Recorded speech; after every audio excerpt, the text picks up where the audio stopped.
Meus queridos alunos, estamos voltando agora para a sessão 2 do capítulo 11, em que nós estamos tratando a respeito da doutrina da justificação. E podemos já iniciar a sessão 2, que diz assim: a fé, assim recebendo e assim se firmando em Cristo, e da justiça dele, é o único instrumento de justificação. Ela, contudo, não está sozinha na pessoa justificada, mas sempre anda acompanhada de todas as outras graças salvadoras. Não é uma fé morta, mas obra por amor. Na referida sessão, os teólogos de Westminster discorrem acerca da relação da justificação com a fé. Mais do que mostrar a existência de tal relação, esta parte do capítulo 11 indica a necessidade e a suficiência da fé para a justificação do injusto. Ou seja, queridos, ninguém é considerado justo por Deus a menos que se aproprie dessa justiça pela fé. Vocês estão podendo entender aquilo que realmente está em harmonia com a palavra de Deus? Ou seja, ninguém é considerado justo por Deus a menos que se aproprie dessa justiça pela fé. Esta justiça, esta é uma pressuposição básica do protestantismo. Ironicamente, entretanto, tal tese, quando exposta pelas diferentes linhas teológicas protestantes, expressa ideias distintas do que vem a ser, entre aspas, justiça pela fé somente, fecha aspas. Shaw, ele diz sobre isso e tece o seguinte comentário: alguns dizem que um pecador é justificado pela fé, sendo isto um ato realizado por ele, como se a fé viesse no lugar da perfeita obediência requerida pela lei. Outros dizem que a fé deve ser considerada como uma condição de nossa justificação. A condição de alguma coisa geralmente significa que, tendo sido feito, a mesma nos dá o direito de algo, visto que há nele, ou nela, melhor dizendo, mérito intrínseco. Há ainda quem diga que fé é o meio pelo qual recebemos justificação.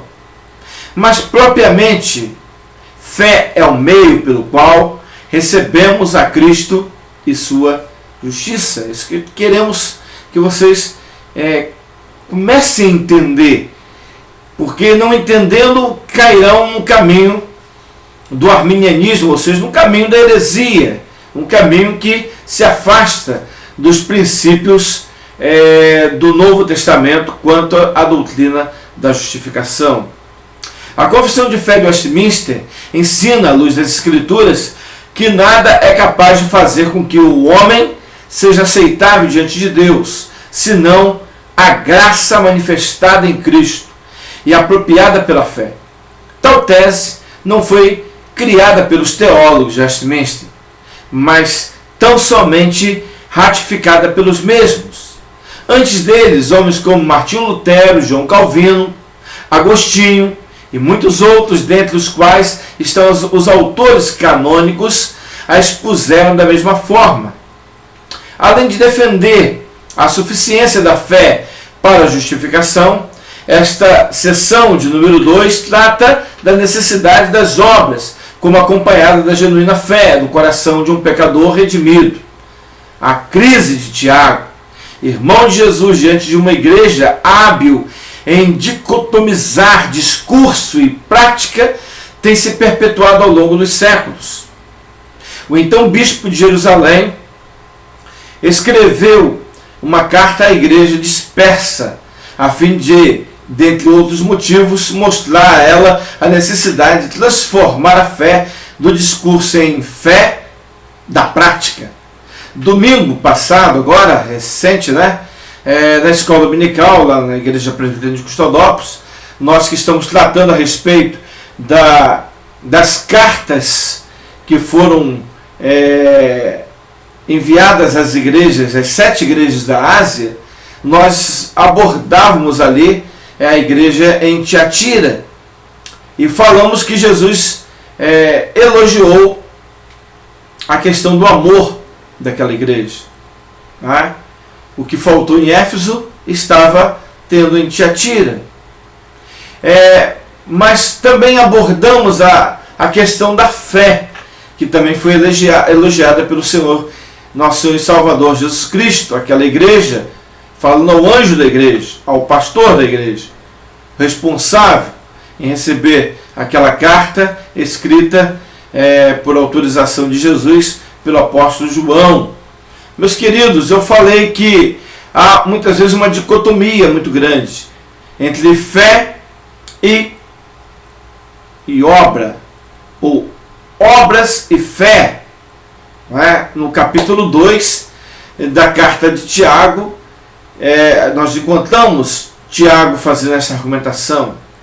E você pode observar e dar uma olhada lá melhor e fazer um estudo.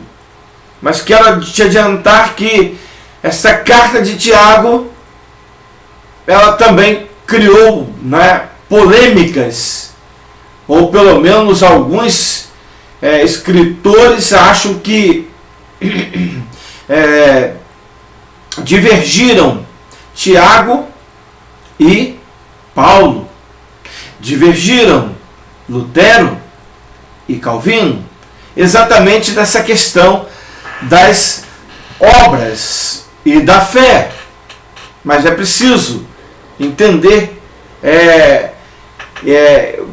bem de forma harmoniosa o que fala o texto da necessidade da fé e das obras. Não existe fé na vida do crente verdadeiro ou do eleito de Deus, aquele que é salvo. Não existe fé morta. E Tiago diz que a fé sem obras, ela é morta. Portanto, na verdade, aquela pessoa que diz ter fé e não produz frutos, não produz obra, e na verdade ele ainda não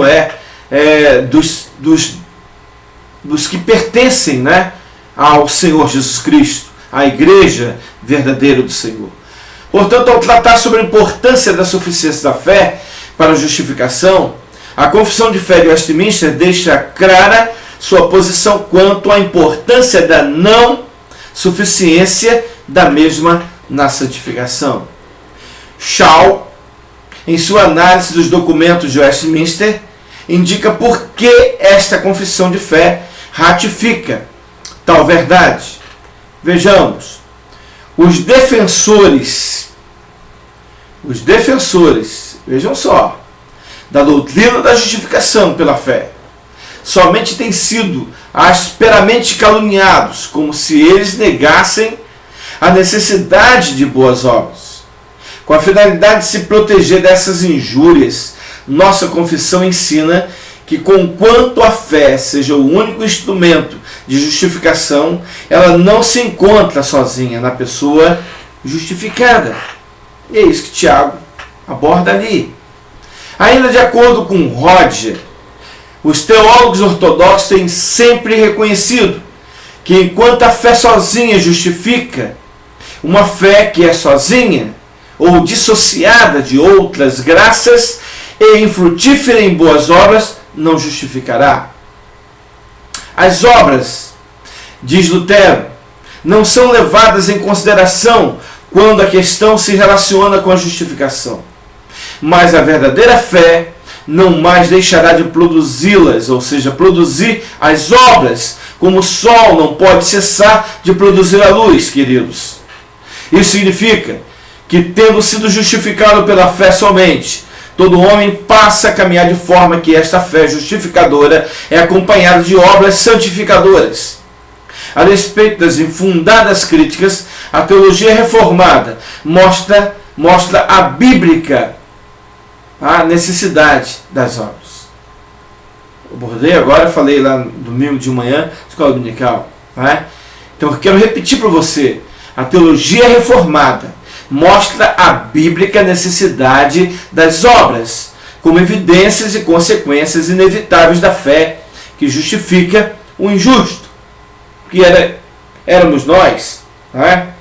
Injustos, e nós fomos trazidos pela graça de Deus, pelo poder de Deus, e pela autoridade de Cristo, em que nós fomos trazidos para o seu reino e considerados justos.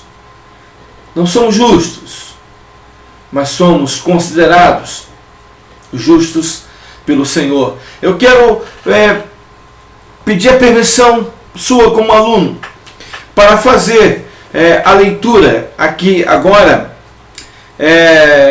do que podemos compreender quanto a estas duas sessões, a primeira e a segunda. E eu quero caminhar nas seguintes proposições. Em primeiro lugar, preste aí a sua atenção. Todos aqueles e somente aqueles a quem Deus eficazmente chama, também gratuitamente justifica. É a primeira proposta aqui.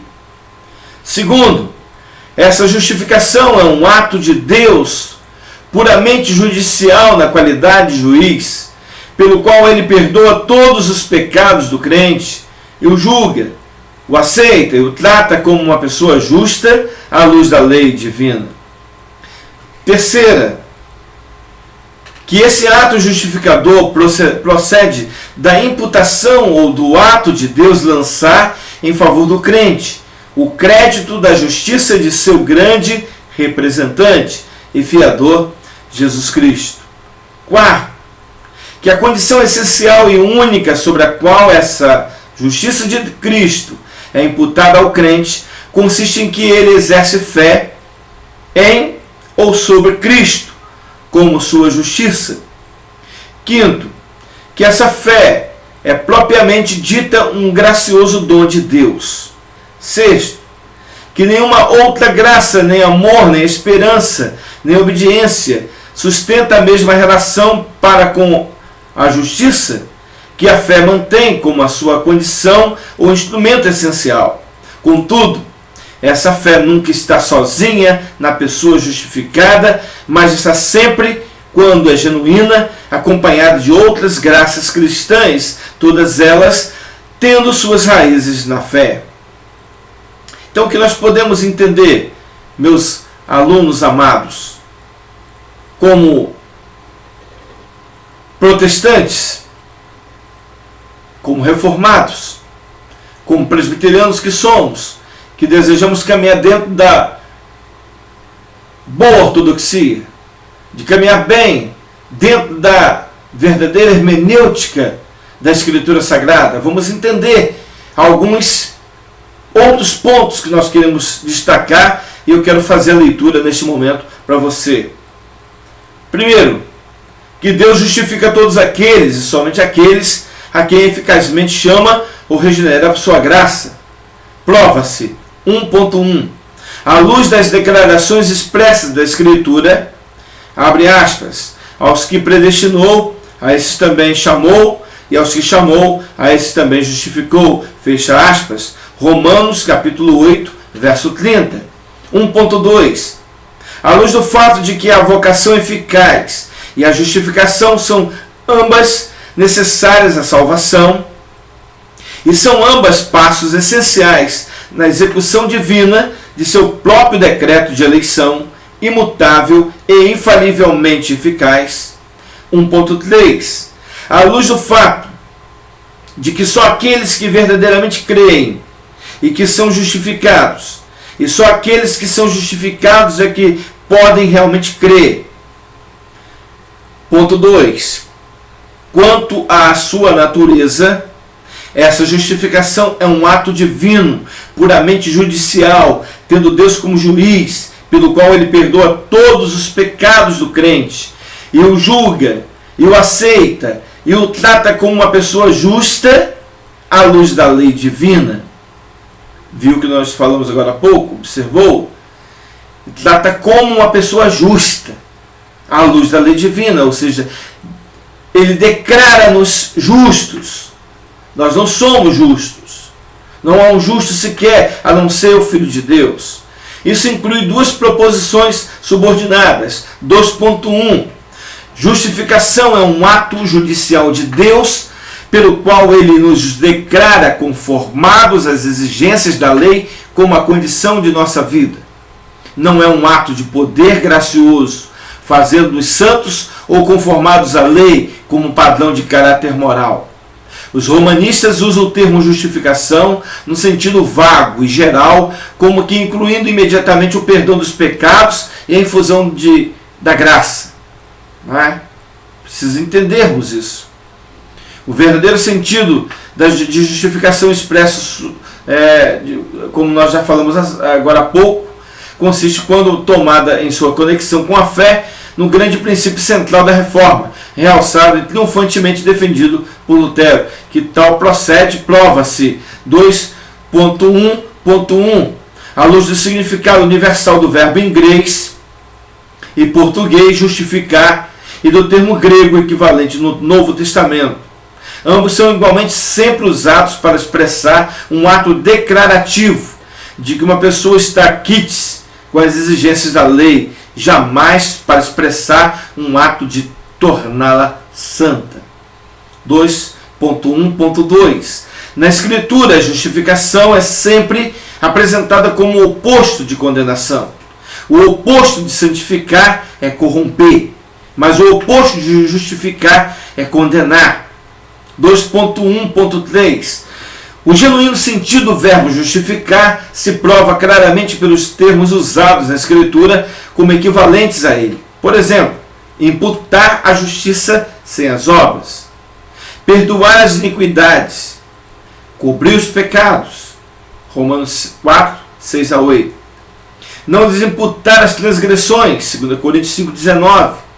Não infringir condenação. João 5, 24. 2.1.4 Em muitas passagens ele produz o mais óbvio contrassenso para substituir a justificação, abre parênteses, declarar legalmente justo, fecha parênteses, pela santificação, abre parênteses, tornar santo, fecha parênteses, como por exemplo, abre aspas, porque pelas obras da lei nenhuma carne será santificada, fecha aspas, ou, abre aspas, sabendo que o homem não é justificado pelas obras da lei, mas pela fé em Cristo Jesus, temos também crido em Cristo Jesus para sermos justificados pela fé em Cristo, e não pelas obras da lei, porquanto pelas obras da lei nenhuma carne será justificada, fecha aspas. Abre aspas novamente para outro versículo em Gálatas 2:16, como também no capítulo 5, verso 4. Abre aspas. Separados estáis de Cristo, vós os que vos justificais pela lei, da graça tendes caído. Fecha aspas.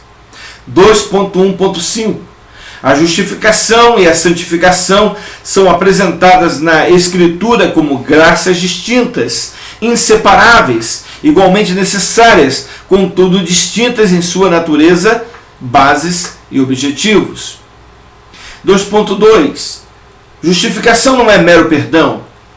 Ela inclui o perdão de pecados e, em adição à declaração de que todas as reivindicações da lei são satisfeitas em relação à pessoa justificada e de que, consequentemente, ela tem direito a todas as imunidades e recompensas, nas quais, no pacto de vida, estão interrompidas em perfeita conformidade com as exigências da lei.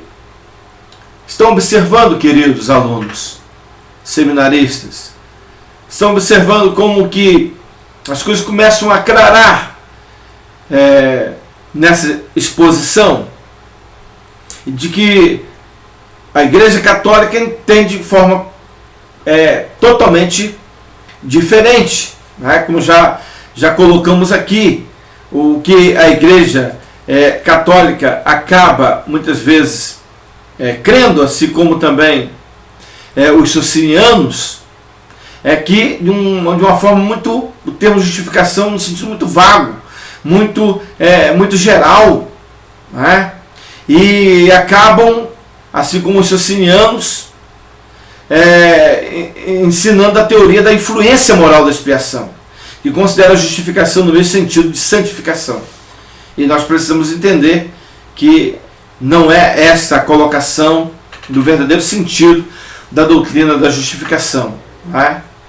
Que são apresentadas, justificação e santificação, são apresentadas nas Escrituras como graças distintas e inseparáveis. Já abordamos sobre isso nesta aula. Vejamos mais a respeito do perdão. O perdão, letra A, abranda as reivindicações da lei, renuncia a sua exação em dado caso. Letra B, é um ato de um soberano no exercício de prerrogativa absoluta. Letra C, é gratuito, descansando em considerações de misericórdia ou de diplomacia pública. D, simplesmente remite à penalidade do pecado, não assegura nem honras nem recompensas. Em contrapartida, vejamos o que trata a justificação. Letra A, é o ato de um juiz, não de um soberano. Letra B, repousa simplesmente no estado da lei e dos fatos, e é impossível onde não haja uma justiça perfeita. Letra C, não proclama uma lei abrandada, mas cumprida em seu sentido estrito. Letra D, declara a pessoa justificada como merecedora de todas as honras e vantagens suspensas, em perfeita conformidade com todas as exigências da lei. Portanto, a veracidade desta proposição prova-se da seguinte forma. Letra A, à luz do significado invariável e óbvio do verbo justificar, ninguém nunca confunde a justificação de uma pessoa com seu perdão. B, como vimos no capítulo 8, parágrafo 5º, o Senhor Jesus, por sua perfeita obediência e sacrifício de si mesmo, satisfez plenamente a justiça de seu Pai e adquiriu não só reconciliação, mas também uma eterna herança no reino do céu, para todos aqueles a quem o Pai lhe deu. A justificação, pois, repousa sobre essa plena justificação da justiça divina. É uma declaração judicial de que a lei é satisfeita, não uma soberana renúncia da penalidade. Letra C. As Escrituras declaram que nossa justificação provém da base de uma perfeita justiça. Cristo é o fim da lei, para a justiça para todo aquele que nele crê. Termo ou versículo muitas vezes muito mal entendido, né? Com respeito a esse texto de Romanos 10, né? A partir do 3 até o 9, e 1 Coríntios 1, 30. Né? Cristo é o fim da lei, ou o fim da lei é Cristo, né? Para a justiça para todo aquele que nele crê. E as pessoas começam a interpretar o Evangelho de uma forma diferente daquele que entendeu Calvino, da forma que entendeu Lutero, da forma que entenderam os próprios apóstolos, da forma que entenderam os teólogos eruditos, né, piedosos da Assembleia de Westminster. Vejam só, queridos, é isso que faz a confusão. As pessoas pegaram um texto e o fim da lei é Cristo, então não tem nenhum compromisso com lei, é o que dizem alguns aí, não é? Então podemos reinventar o Evangelho, temos autoridade para isso, mas infelizmente muitos acabam caminhando por por essa direção que é errônea. Mas vejamos, letra D, ou melhor, antes da letra D, quero destacar que a essência do perdão consiste em que o homem é perdoado com justiça. A essência da justificação consiste em que uma pessoa é declarada ser possuidora de justiça, a qual satisfez a lei. Somos feitos justiça de Deus nele. Somos feitos justiça de Deus em Cristo. É Cristo Jesus. Ele sim é essa pessoa que tem, né, ou possui essa justiça, e somente ele pôde cumprir cabalmente, satisfatoriamente a lei de Deus e toda a justiça divina. Por isso, somente ele teria capacidade para poder trazer a mim e a você essa justificação, ou seja, de nos considerar ou de nos declarar justos. Mas ainda sabemos que não somos justos. A justificação, portanto, é parafraseada como que não imputando pecado, como que imputando justiça sem as obras. Romanos 4, de 6 a 8. Agora sim, letra D. Os efeitos da justificação são muito mais do que aqueles do perdão. Os justificados têm paz com Deus, certeza da salvação, conforme Romanos 5, de 1 a 10. Herança entre os que são santificados. Atos 26, verso 18. Meu dileto seminarista. Então, mostra a diferenciação entre o que é justificação e o que é santificação. Entre o que é justificação e o que é perdão. Estamos vendo até aqui. Espero que você esteja acompanhando, né, esse pensamento de forma harmoniosa com os teólogos de Westminster, assim conforme a Escritura Sagrada. Número 3. A justificação provém da imputação ou dada por Deus ao crente procedente da justiça de seu grande representante e fiador, Jesus Cristo. O Catecismo Maior,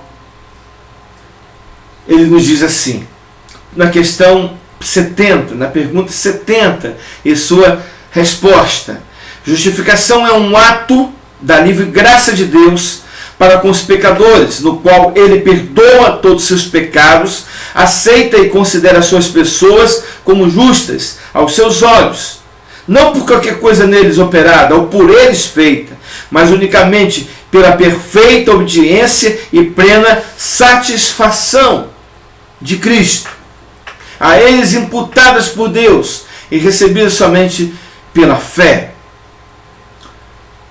Pode ser fazer uma comparação, você pegando aí a pergunta 70 do Catecismo Maior e comparar com o Catecismo Maior, questão 77. Pegando a questão 70, que nós já lemos, com a questão 77. E também o breve catecismo, a pergunta ou a questão de número 33. Faz aí uma comparação. Caminhando.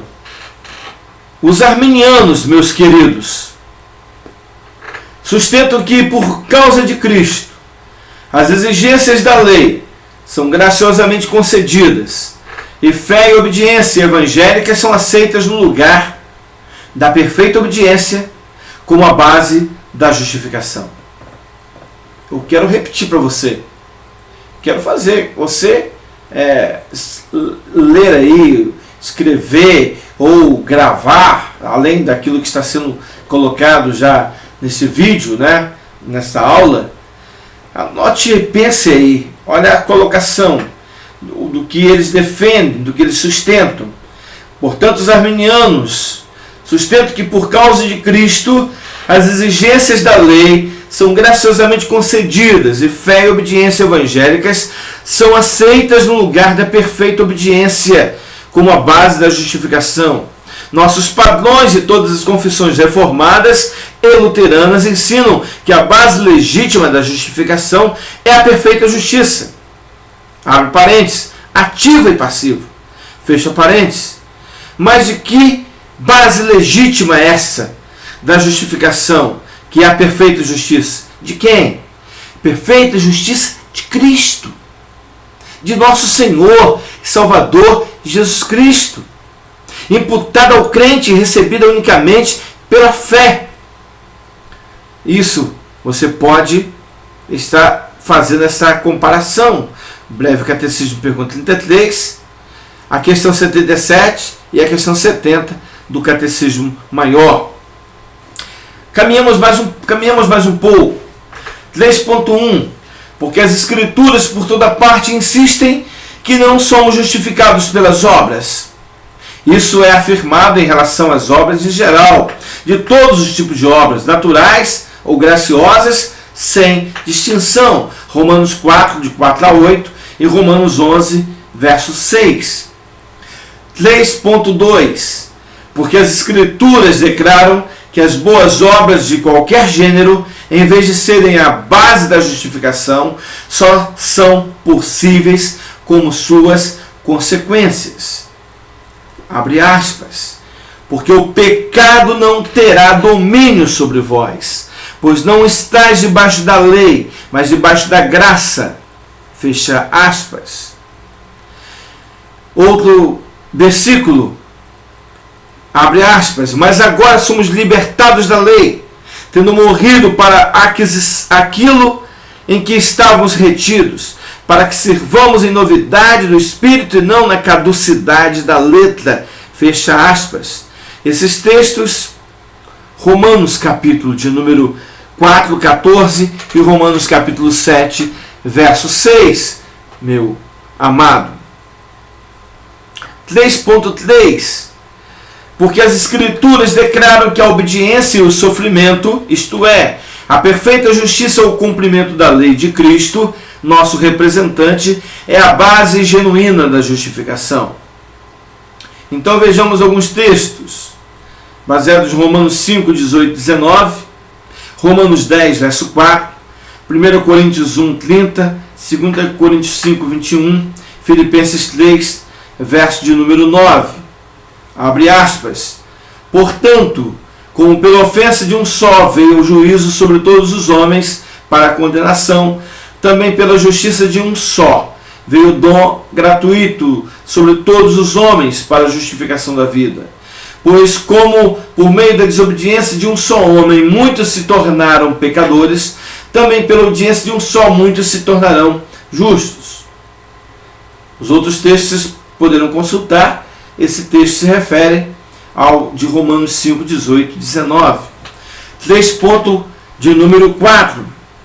Porque as Escrituras afirmam que essa justiça é imputada ao crente no ato da justificação.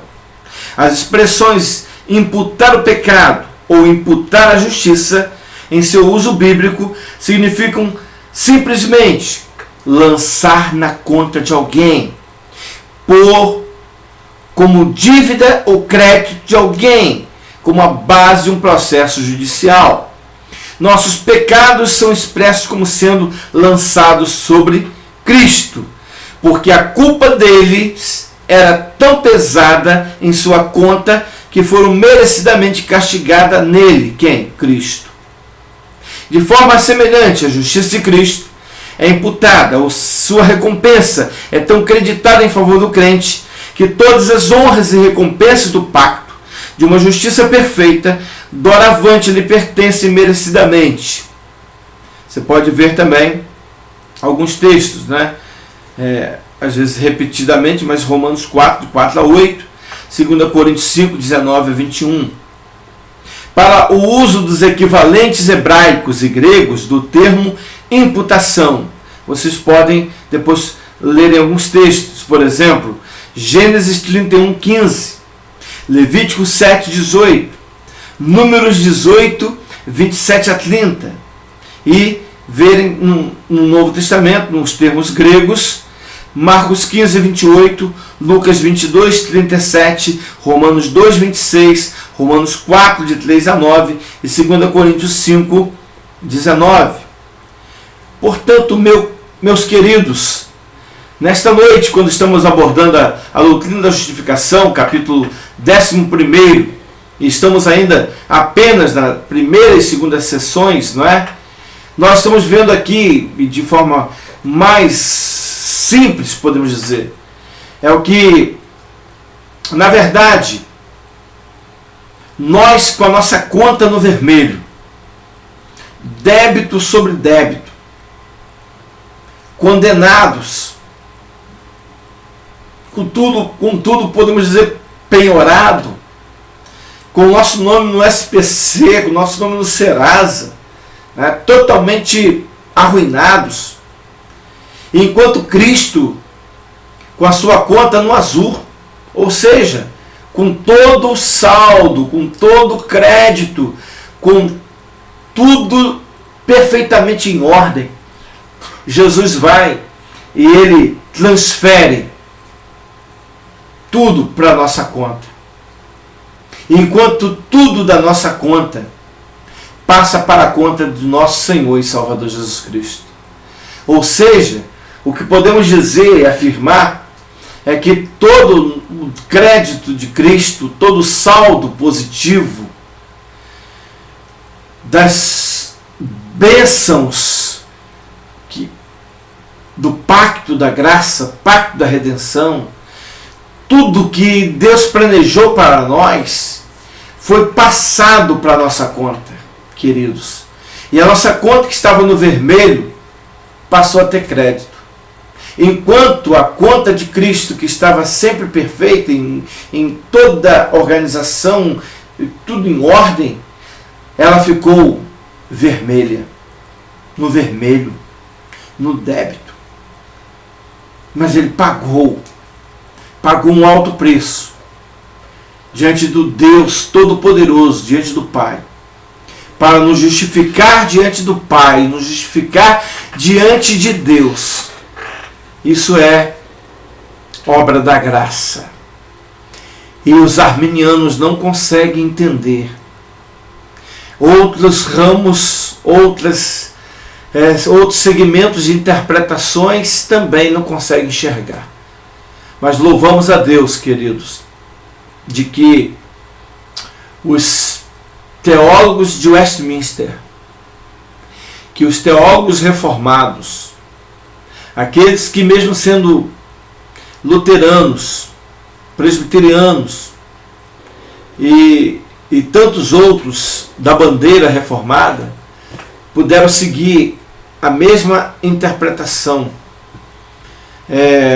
bíblica, a mesma base bíblica, podemos dizer, não interpretação, a mesma base bíblica, porque eles que na verdade interpretaram sobre a base bíblica a doutrina da justificação. Podemos agradecer a Deus, homens como Lutero, homens como João Calvino, homens que puderam entender, homens como Agostinho, que puderam entender essa sequência bíblica da doutrina da justificação. Mas queremos ainda avançar e mostrar para você, dentro dos nossos padrões, né, essa doutrina da justificação. E vermos em toda a agremiação protestante das igrejas reformadas e luteranas. Então vamos lá. Vamos começar primeiro pelas institutas da religião cristã, mais conhecido como as institutas de João Calvino. Capítulo 9, aliás, capítulo 11, parágrafo 2º, a letra B, item 3, nos diz assim: um homem será justificado pela fé quando, excluído da justiça das obras, ele busca o apoio na justiça de Cristo e, revestido dela, comparece diante de Deus não como pecador, mas como justo. Olha só, que bênção maravilhosa Deus nos proporcionou. O Catecismo de Heidelberg, questão 60, nos diz assim: como é justificado aos olhos de Deus? A resposta é: unicamente por uma fé genuína em Jesus Cristo, de modo que, ainda que minha consciência me acuse de que tenho afrontosamente transgredido todos os mandamentos de Deus, não cumprindo nenhum deles, e seja ainda inclinado a todo o mal, não obstante Deus, sem qualquer mérito de minha parte, mas somente por mera graça, me concede e imputa a perfeita satisfação, ou seja, a justiça e santidade de Cristo. A fórmula concórdia, que é da teologia da Igreja Luterana, nos diz assim, que a justiça que diante de Deus é por mera graça imputada à fé, ou ao crente consiste na obediência, sofrimento e ressurreição de Cristo, pela qual ele, por nossa causa, satisfez a lei e expiou nossos pecados, por cuja consideração sua obediência nos é imputada, de modo que Deus, em função de toda aquela obediência, remite nossos pecados, nos reputa como sendo bons e justos e nos confere a salvação eterna. Graça sobre graça. Que Deus tem nos abençoado e que nós possamos vivermos uma vida de humildade, de quebrantamento, de gratidão, de amor, viver à altura desse chamado de Deus para as nossas vidas. Não estou me referindo a um chamado para pastorado, não. Estou me referindo ao chamado para sermos de Deus, para sermos dele, para sermos conforme a imagem de Cristo. Para isso que nós fomos salvos, eleitos, predestinados, para vivermos uma vida que glorifique e exalte o nome do Senhor. Aí, item de número 4, que a condição essencial e única sobre a qual essa graciosa imputação da justiça de Cristo ao crente procede, consiste em que ele exerce fé em e para com Cristo, como sua justiça ou base de sua aceitação, ou base de aceitação e justificação. A fé aqui é chamada a condição da justificação, porque ela é um requisito essencial e instrumento indispensável pelo qual a alma, sempre tratada como um agente livre, se apropria da justiça de Cristo, a qual é a base legal da justificação. E estamos daqui a pouco já caminhando, para podermos, quem sabe, dar uma pausa para depois iniciarmos a terceira sessão, ou a sessão 3, mas ainda vamos fazer algumas outras argumentações, como veremos a seguir. Que a fé em ou para com Cristo, e não outra graça, é representada na Escritura como o instrumento indispensável ou o meio de justificação. Então, como se prova isso? Gálatas 2,16, Romanos 4,9, Atos 16, verso 31. Que a fé é o instrumento pelo qual a alma apreende, a genuína base de justificação na justiça de Cristo, e não por si mesma, como pretendem os arminianos, prova-se da seguinte maneira. 4.1. Porque, como demonstrado acima, a obediência e sofrimento vicários de Cristo é essa base. 4.2. Porque a fé é uma obra, e Paulo assevera que a justificação como base das obras é impossível. Romanos 3:20 a 28, principalmente destacando o verso 28, como Gálatas também 2, verso 16. 4.3. Porque a fé em ou para com Cristo, evidentemente, descansa naquilo que está fora de si mesmo, e por sua própria natureza é incapaz de lançar o fundamento para a justificação legal. 4.4. Porque as Escrituras constantemente afirmam que somos justificados através ou por meio de a fé, mas nunca na conta de ou por causa de, no caso a fé. Romanos 5:1 e Gálatas 2:16. Ponto 5. Essa fé de si mesma não é nossa, mas é um dom gracioso de Deus. Efésios 2, 7 e 8. Atos 14, verso 27. Já tratamos isso, né?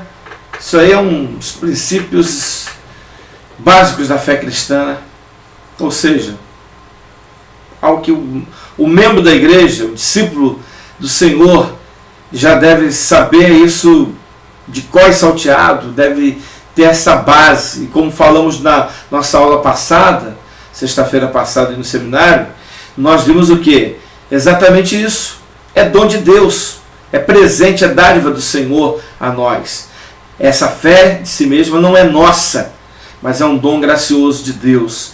Sexto lugar, enquanto a fé está sozinha, dissociada de qualquer outra graça, ela é o único instrumento da justificação. Contudo, nunca está sozinha na pessoa justificada, mas, embora autêntica, é sempre acompanhada de todas as demais graças cristãs para a nossa doutrina da justificação. A famosa passagem em Tiago 2,14 é a miúde contestada. Paulo e Tiago, porém, estão falando de coisas distintas. Tiago ensina que a fé é sozinha, isto é, a fé morta não justificará. Ele está argumentando contra os cristãos nominais, e eu já falei isso nesta aula, no início desta aula, né? De que não existe para o crente verdadeiro fé morta, não existe, né? Então, quando alguém diz que tem fé e não tem obras, essa fé é morta, e esse tal não pertence ainda a Cristo. Então, está ele argumentando contra os cristãos nominais que mantinham a verdade comum, a verdade com injustiça. Paulo usa o verbo justificar no sentido de justificação divina do pecador, cujo pré-requisito é a fé e não as obras. Tiago usa o verbo justificar no sentido de prova verdadeira ou real, sentido este em que a fé é justificada ou provada ser verídica através das obras. Consequentemente, os teólogos ortodoxos têm sempre reconhecido que, enquanto a fé sozinha justifica, uma fé que é sozinha ou dissociada de outras graças e infrutífera em boas obras não justificará. E eu creio que vocês são ortodoxos, assim como eu sou ortodoxo. Defendo a posição bíblica da justificação. Vamos lá. As obras, diz Lutero, não são levadas em consideração quando a questão se relaciona com a justificação. Mas a verdadeira fé não mais deixará de produzi-las, ou seja, produzir as obras. Por quê? Como o sol, como já me referi também, não pode cessar de produzir a luz. Isso é profundo. Isso é uma preciosidade. Mas nós queremos que você reflita, pense, estude, porque você é um seminarista. Um seminarista que está cursando o curso de bacharel em teologia. Portanto, você, daqui mais um tempo, será um teólogo. Alguém que tem uma definição clara. Não um achólogo. Não alguém que fica especulando por especular e não chega a lugar nenhum. Mas você seja um teólogo ortodoxo, firmado na palavra de Deus, na inerrância da Escritura Sagrada, tendo a palavra de Deus como sua única regra, como uma única norma, único padrão de fé, infalível de fé, prática, conduta para a sua vida. É o que nós queremos, de que vocês, como cristãos que são, como discípulos, sejam aprendizes permanentes. Com teólogos, aprendizes duas vezes.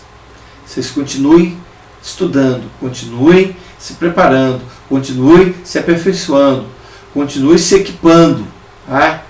para viverem uma vida como um crente saudável, mas também como um teólogo que tenha convicções, que saiba manejar bem a palavra da verdade. Que Deus te abençoe. Nós vamos ainda estudar a sessão de número 3. Tá certo?